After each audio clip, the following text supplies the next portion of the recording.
Admission open Inshal English medium school. Nursery से 10th तक van की सहूलत के साथ आपके बच्चों को दुनिया की तालीम के साथ साथ दीनी तालीम से आरास्ता करके मुल्क की तरक्की में हिस्सेदार बनाने और आपके बच्चों के रोशन मुस्तकबिल का साथी इंशाल इंग्लिश मीडियम स्कूल, महबूब नगर near Azhar ground, Indira Nagar, JM road, Bijapur.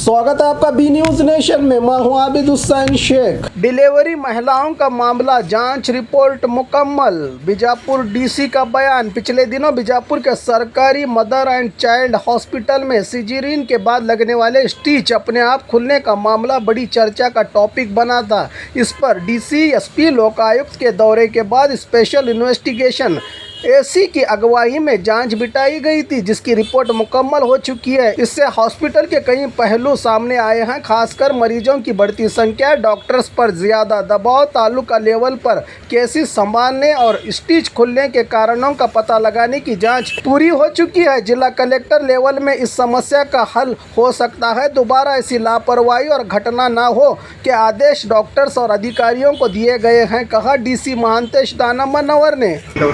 Condition ಬಗ್ಗೆ ಸಹ ವರದಿ ಇದೆ ಮತ್ತು ಮೂರನೇದೇನಿದೆ, ನಮ್ಮಲ್ಲಿ ಏನು ಭಾಳಷ್ಟು ಸರ್ಜರಿ ತಾಲೂಕು ಮಟ್ಟದಲ್ಲಿ ಆಗಬೇಕು, ಅವುಗಳು ಸಹ ಲೋಡ್ಗಳು ಜಾಸ್ತಿ ಆಗ್ತದೆ. ಅದನ್ನು ನಾರ್ಮಲ್ ಡೆಲಿವರೀಸ್ ಇರ್ಬೋದು ಅಥವಾ ಯಾವುದು ಎಲೆಕ್ಟಿವ್ ಸರ್ಜರಿ ಇರುತ್ತೆ ಅದನ್ನು ತಾಲೂಕು ಮಟ್ಟದಲ್ಲಿ ಮಾಡಬೇಕು ಅಂತ ಅವರು ವರದಿಯನ್ನು ಕೊಟ್ಟಿದ್ದಾರೆ. ವರದಿಯ ಮೇಲೆ ನಾವು ಮುಂದಿನ ಕ್ರಮ ಈಗಾಗಲೇ ಸಾಹೇಬರು ಹೇಳಿದ ಹಾಗೆ 2 ಏನು OT ಇತ್ತು, ಒಂದು HIV ಪಾಸಿಟಿವ್ ಪೇಷಂಟ್ ಎಕ್ಸ್ಕ್ಲೂಸಿವ್ ನಾವು ರಿಸರ್ವ್ ಮಾಡಿದ್ವಿ. ಸಾಮಾನ್ಯವಾಗಿ ತಿಂಗಳಲ್ಲಿ ಒಂದು ಕೇಸ್ ಬರ್ತದೆ.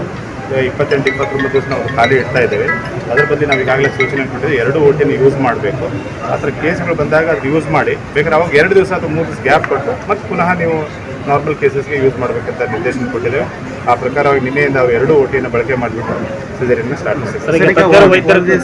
ಸಲ್ಲಿಸಿದ್ದಾರೆ ವರದಿಯನ್ನು ಓದಿ ಸಂಪೂರ್ಣ ವರದಿಯನ್ನು ಸ್ಟಡಿ ಮಾಡಿ ಮುಂದಿನ ಕ್ರಮ ಕೈಗೊಳ್ಳುತ್ತಾರೆ. ಅದೇ ಈಗ ಅವ್ರ ವರದಿಯಲ್ಲಿ ಯಾವುದಾಗಿ ನಿರ್ದಿಷ್ಟವಾಗಿ ಇಂಥವ್ರ ಮೇಲೆ ಅಂತ ಏನಿಲ್ಲ, ಜನರಲ್ ಆಗಿನೇ ಅವ್ರದ್ದು ವರದಿ ಇದೆ. ವಿಶೇಷವಾಗಿ ನಾನು ಈಗಾಗಲೇ ಹೇಳಿದಾಗೆ ಓವರ್ಲೋಡಿಂಗ್ ಇರ್ಬೋದು ಮತ್ತು ಪೇಷಂಟ್ ಕಂಡೀಷನ್ ಇರ್ಬೋದು, ಮತ್ತು ವಿಶೇಷವಾಗಿ ಏನಾಗ್ತಾ ಇದೆ, ಪ್ರತಿಯೊಬ್ಬ ಪೇಷಂಟ್ಗೂ 5 ರಿಂದ 6 ಜನ ಅಟೆಂಡೆನ್ಸ್ ಬರ್ತಾ ಇದ್ದಾರೆ. ಸೊ ಒಳಗಡೆ ನೋಡಿದ್ರೆ ಪೇಷಂಟ್ಸ್ 100 ಜನ ಇದ್ದರೆ 5-6 ಜನ ಸಾರ್ವಜನಿಕರು ಇದ್ದಾರೆ. ಸೊ ಅದರಿಂದನೂ ಸಹ ಇನ್ಫೆಕ್ಷನ್ ಬರುವ ಸಾಧ್ಯತೆ ಇರ್ತದೆ. ಸೊ ಈಗ ಅಲ್ಲಿನೂ ಜನರನ್ನು ಯಾವ ರೀತಿ ನಾವು ರೆಗ್ಯುಲೇಟ್ ಮಾಡ್ಬೋದು, ಒಳಗಡೆ ಹೋಗೋದು, ಅದನ್ನು ಸಹ ನಾವು ನೋಡ್ತೇವೆ. ಮತ್ತು ಈಗಾಗಲೇ ಹೇಳಿದಾಗೆ ತಾಲೂಕಾದಲ್ಲಿ ಸ್ವಲ್ಪ ಲೋಡ್ ತೊಗೊಂಡ್ರೆ ಇಲ್ಲಿ ಜಿಲ್ಲಾ ಆಸ್ಪತ್ರೆ ಮೇಲೆ ಲೋಡ್ ಕಡಿಮೆ ಆಗ್ತದೆ ವರದಿಯನ್ನು ಕೊಟ್ಟಿದ್ದಾರೆ. ಈಗ ತಾಲೂಕು ಮಟ್ಟದಲ್ಲಿ ಏನು ನಮ್ಮ ಡಾಕ್ಟರ್ಸ್ ಇದ್ದಾರೆ ರೀಡಿಪ್ಲಾಯ್ ಮಾಡಿಬಿಟ್ಟು ನಾರ್ಮಲ್ ಡೆಲಿವರೀಸ್ ಇರ್ಬೋದು ಅಥವಾ ಎಲೆಕ್ಟಿವ್ ಏನು ಸರ್ಜರಿ ಅಂತ ನಾವು ಕರಿತೀವಿ, ಅದನ್ನು ಸಹ ತಾಲೂಕು ಮಟ್ಟದಲ್ಲಿ ಮಾಡಲಿಕ್ಕೆ ಕ್ರಮವನ್ನು ಮಾಡ್ತಾರೆ. ಈಗ ತಜ್ಞ ವೈದ್ಯರ ಕೊರತೆ ಇದೆ ಅಂತ ವರದಿಯಲ್ಲಿದೆ, ಅದರಿಂದ ಸಿಜರಿಯನ್ ಅವರೇ ಮಾಡಿದ್ರೆ ಅಥವಾ ಹೆಂಗೆ ಅಂತ ಸರ್? ತಜ್ಞ ವೈದ್ಯರ ಕೊರತೆ ಇದೆ ಅಂತ ಹೇಳಿದ್ದಾರೆ. ಇಲ್ಲ, ತಜ್ಞ ವೈದ್ಯರದು ಆ ಥರ ಏನು ಸಮಸ್ಯೆ ಇಲ್ಲ. ನಮಗೆ ಸೂಪರ್ವೈಸರ್ RMO ಇರ್ಬೋದು ಅಥವಾ ನರ್ಸಿಂಗ್ ಸೂಪರ್ವೈಸರ್ ಆ ಥರ ಕೊರತೆ ಇದೆ. ಡಾಕ್ಟರ್ಸ್ ಏನಿದೆ ಅದು ಸಮಸ್ಯೆ ಇಲ್ಲ. ಯಾಕಂದರೆ ನಮ್ಮದು DNB ಕೋರ್ಸಸ್ ಇರೋದ್ರಿಂದ ಅದರಲ್ಲೂ ಸಹ ಸಾಕಷ್ಟು ಇದ್ದಾರೆ ಮತ್ತು NHML ತೊಗೊಂಡಿದ್ದಾರೆ. ಈಗ ಡಾಕ್ಟರ್ಸ್ ಏನು ಕೊರತೆ ಇಲ್ಲ. ಇದಕ್ಕೆ ನರ್ಸು ಮತ್ತು ಏನಿದೆ ಸೂಪರ್ವೈಸರ್ RMO ಮತ್ತು ಮೆಡಿಕಲ್ ಸೂಪರ್ಡೆಂಟು ಅಥವಾ ನರ್ಸಿಂಗ್ ಸೂಪರ್ವೈಸರ್ ಏನಿದ್ದಾರೆ ಅದು ಕೊರತೆ ಇದೆ. ಸರ್ ವರದಿ ಸರ್ಕಾರಕ್ಕೆ ಏನು ಕಳಿಸ್ತಾರೆ ಅಥವಾ ನಿಮ್ಮ ಹಂತದಲ್ಲೇ ಚೆಕ್ ಮಾಡಿಬಿಟ್ಟು ಅದು ನಮ್ಮ ಹಂತದಲ್ಲಿ ಆಗೋದ್ರೆ ನಾವೇ ಮಾಡ್ತೇವೆ. ಮುಖ್ಯವಾಗಿ ಡಿಮಾಂಡ್ ಇರೋದೇನೆಂದರೆ ಈಗೇನು 50 ಬೆಡ್ ಹಾಸ್ಪಿಟಲ್ ಕನ್ಸ್ಟ್ರಕ್ಷನ್ ನಡೀತಾ ಇದೆ, ಅದು ಇನ್ನೂ 2023ರಲ್ಲಿದೆ. ನಾವು ಬೇಗ ಇನ್ನೊಂದು ನೆಕ್ಸ್ಟ್ 3-4 ಮಂತ್ಸಲ್ಲಿ ಅದು ಕಂಪ್ಲೀಟ್ ಮಾಡಲಿಕ್ಕೆ ಈಗಾಗಲೇ ಒಂದು ಮೀಟಿಂಗನ್ನು ಮಾಡಿದ್ದಾರೆ ಸರ್ಜನ್ ಅವರು.